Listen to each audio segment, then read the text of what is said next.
This is day 9 of 31 days through Ezekiel and Daniel. Some chapters in Ezekiel feel like thunder, and then there are chapters that feel like a breaking heart, where judgment is not only announced, but personally embodied in ways that cannot be detached from grief. Ezekiel 24 marks one of those turning points, beginning with a precise divine timestamp.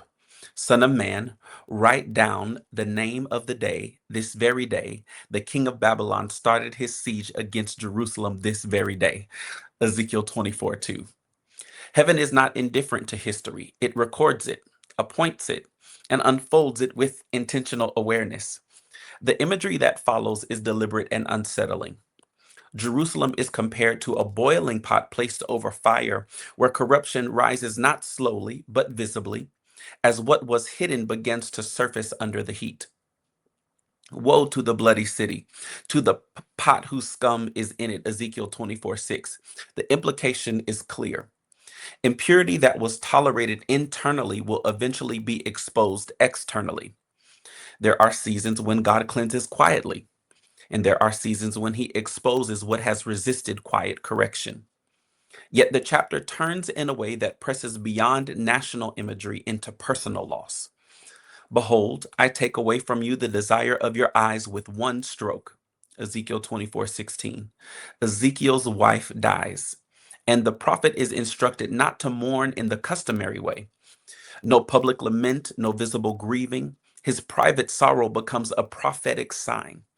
Just as he loses what he deeply loves, Jerusalem will lose the temple, the center of its identity and perceived security. This is not detachment from God. It is identification with his message, where the messenger becomes part of the weight he carries. As A.W. Tozer writes, it is doubtful whether God can bless a man greatly until he hurts him deeply. There are dimensions of obedience that cannot be understood from a distance, because they are only revealed through participation in costly faithfulness. Ezekiel rises the next morning and speaks anyway. No withdrawal, no silence. As Matthew Henry observes, those whom God calls to speak for him must not suffer their private griefs to hinder public duty. Faithfulness continues even when personal loss presses heavily against it.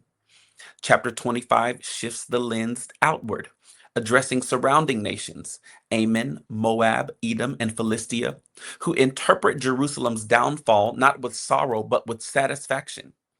Because you said, aha, against my sanctuary when it was profaned. Ezekiel 25:3. There is a sobering principle here. God does not only confront rebellion, he also confronts the posture of those who celebrate correction from a place of superiority. As Emma Stark warns, never celebrate what God is correcting. Stand in reverence, not in superiority. What others experience as discipline is never an invitation for prideful observation. Chapter 26 then turns to Tyre, a city marked by economic strength, maritime influence, and cultural confidence. When Jerusalem falls, Tyre does not grieve, it calculates advantage. Aha, she is broken, who was the gateway of the peoples. Now she is turned over to me. Ezekiel 26:2. But the Lord responds with a declaration that cuts through economic certainty. Behold, I am against you, O Tyre. Ezekiel 26:3. The phrase is brief, but its weight is irreversible. As Joshua Giles notes, when pride builds high walls, God dismantles them from within. Tyre's downfall is not instantaneous, but progressive. Wave after wave of pressure, revealing that what was built on pride cannot sustain itself under divine opposition. The chapter makes clear that God is not only concerned with Jerusalem's holiness, he is sovereign over the nations, the economies, and the systems that appear unshakable. Ezekiel 24 through 26 holds a layered tension that does not resolve quickly.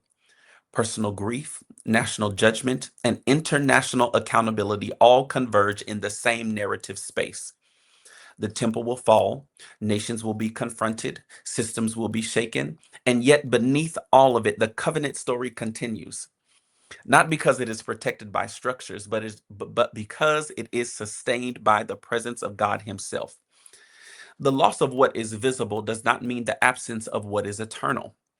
And perhaps that is the quiet anchor beneath these chapters. When what you love is shaken, God remains unshaken. When what defines you is removed, he remains the one who defines.